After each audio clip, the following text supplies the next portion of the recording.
Welcome back to my channel. जर तुम्ही माझ्या चॅनलवर फर्स्ट टाइम आलेला असाल तर हाय, मी आहे तुमची दोस्त मृण्मयी. आणि तुम्हाला माझे हे कर्ल्स आवडत आहेत की नाही मला सांगा. मला तर खूप जास्त आवडते, एकदम असे प्रिटी कर्ल्स दिसत आहे. आणि जर तुम्हाला हे आवडत असतील तर थांबा, व्हिडिओ बिलकुल स्किप नका करू, बिकॉज या व्हिडिओमध्ये मी तुम्हाला सांगणार आहे की हे कर्ली हेअर, हे इतके प्रिटी कर्ल्स मी कसे अचीव केले. बेसिकली या व्हिडिओमध्ये मी तुम्हाला माझं अपडेटेड कर्ली हेअर रुटीन दाखवणार आहे, जे मी ऑन डिमांड दाखवत आहे, बिकॉज कोणीतरी मला विचारलं होतं. So yes, here it is. खूप मस्त व्हिडिओ राहणार आहे, इन्फॉर्मेटिव्ह व्हिडिओ पण आहे, कारण की 1-2 ट्रिक्स आणि टिप्स मी दिले आहे याच्यामध्ये. सो येस, हा व्हिडिओ शेवटपर्यंत नक्की बघा. आणि आता without wasting any time, let just get started.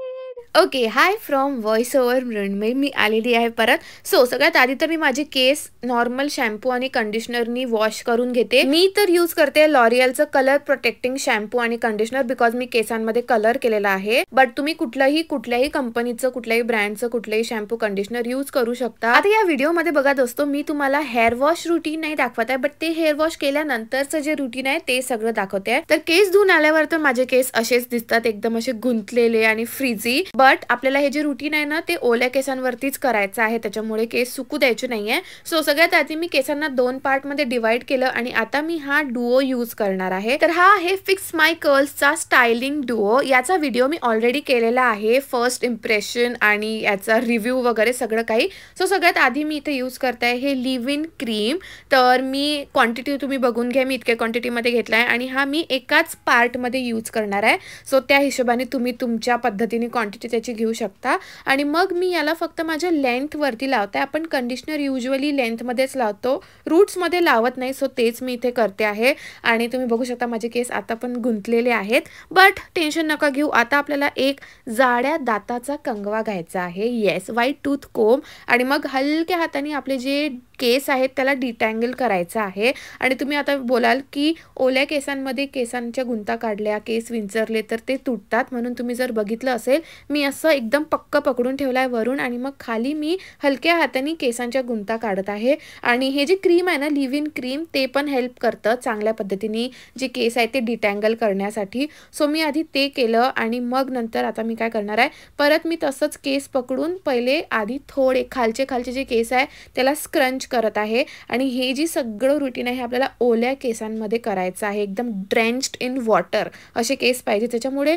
जर तुमचे केस थोडे जरी वाळत असतील ना, तर त्याला परत पाणी त्याच्यावर स्प्रे करा आणि मग परत हे असं स्क्रंच करा. आता तुम्ही बघितलं असेल की मी स्क्रंच करताना त्याचा असं थोडा गोळा होतो, त्याच्यामुळे ना मग मी असं थोडं स्प्रेड करते, थोडं मोकळं करते केसांना आणि मग परत स्क्रंच करते. सो ही जी स्टेप आहे ही मी माझं मन भरेपर्यंत मी करत असते. जोपर्यंत मी सॅटिस्फाय नाही होत तोपर्यंत मी पाणी स्प्रे करत राहते, स्क्रंच करत राहते, स्प्रे करत राहते, स्क्रंच करत राहते. आणि ह्याच स्टेपनी आपले ते जे केस आहेत ते कर्ल्स आहेत एकदम असे डिफाईन आणि असे फाईन कर्ल्स येणार. सो नेक्स्ट माझं मन भरलं, माझं समाधान झालं की मग मी दुसऱ्या साईडवरती शिफ्ट होते. आता तुम्ही बघितलं असेल माझे या साईडचे केस ना थोडेसे सुकलेले आहेत, वाळून गेलेले आहेत, त्याच्यामुळे मग मी आधी लिव्ह इन क्रीम यूज केलं. आणि मग याने काय होतं की आपले जे केस आहे ना ते असे एकदम सॉफ्ट होऊन जातात आणि फ्रिझीनेस जो आहे तो एकदम चालला जातो, कमी होतो खूप प्रमाणामध्ये. सो त्याच्यामुळे लिव्ह इन क्रीम तर लावाच लागतं. मग नंतर मी पाणी स्प्रे केलं जे माझ्या डोळ्यात गेलं होतं, तुम्ही बघितलं असेल. आणि मग केस परत डिटँगल करून सेम प्रोसेस, सेम जी टेक्निक, सेम जी प्रोसेस आहे ती मी इकडे पण फॉलो केलेली आहे. तर हे केलं आणि मग नंतर स्क्रंच करत गेली. ही स्टेप खूप जास्त टाईम घेणारी असते, बट रिझल्ट पण खूप छान येतो. आता ही मी नवीन स्टेप ॲड केली आहे. तर मी काय करते, एक कॉटनचं टी शर्ट घेते. तुम्ही कॉटनचा टाल किंवा कॉटनचा कुठला पण कपडा पण घेऊ शकता, बट टी शर्ट हे एक कन्व्हिनियंट ऑप्शन आहे, त्याच्यामुळे मी टी शर्ट घेते. आणि मग टी शर्टनी माझे केस जे आहे ते स्क्रंच करते. याने काय होतं, जे एक्सेस वॉटर आहे ना ते पण असं ते टी शर्ट ॲब्झॉर्ब करून घेतं, ते कॉटनचं असल्यामुळे.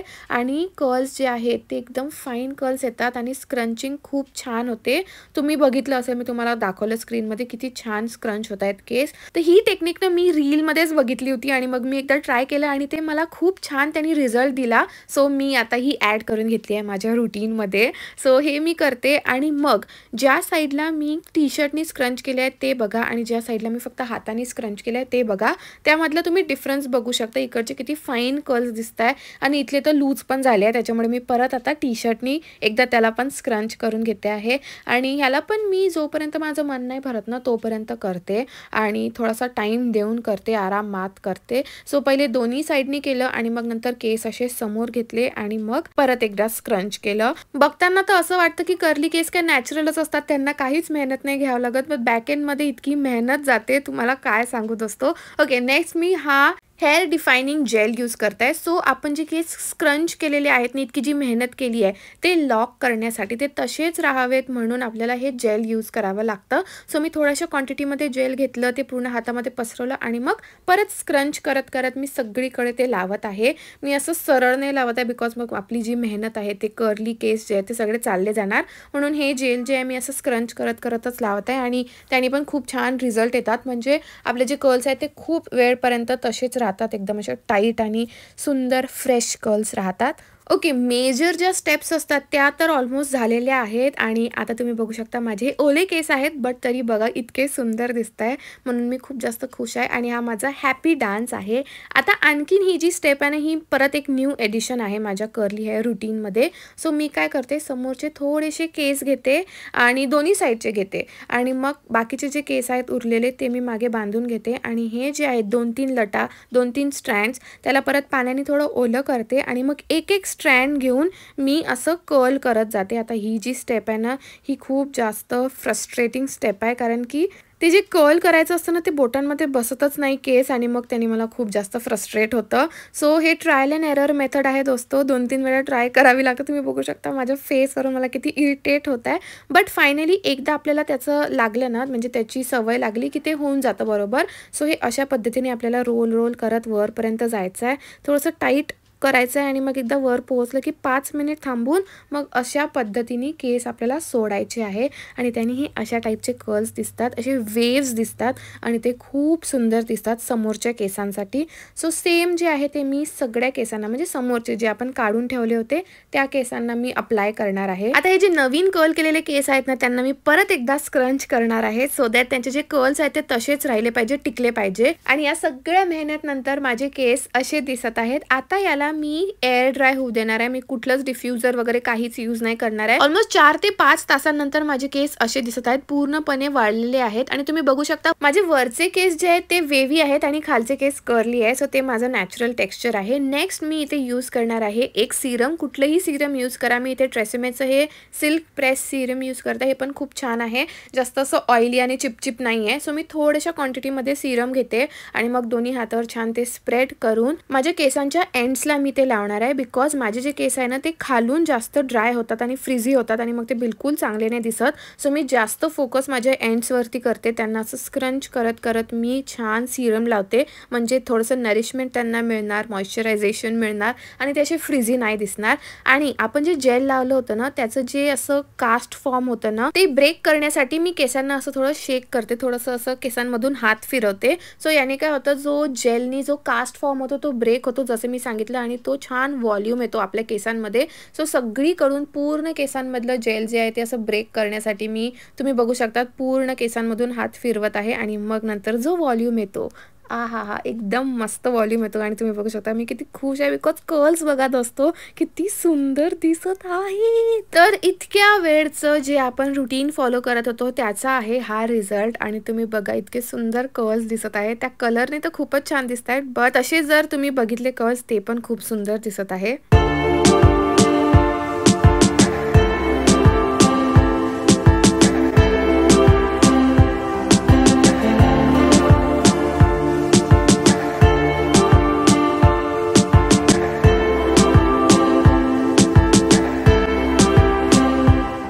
दोस्तो, कसे वाटत आहेत माझे कर्ल्स तुम्हाला? मला तर खूप आवडत आहेत आणि हे स्पेशली खाली जे आले आहेत ना कर्ल्स ते एकदम सुंदर दिसत आहेत.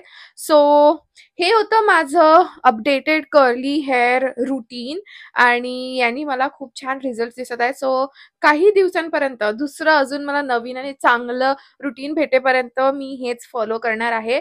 ऑल्सो मला तुम्हाला सांगायचं होतं, म्हणजे हे तर झालं. आता खूप लोकांचा हा प्रॉब्लेम असतो आणि माझा पण होता आधी, की हे आज तर चांगले दिसतील, बट जेव्हा मी झोपणार आणि मग उद्या उठल्यावर हा पूर्ण चिडिया का घोसला होतो.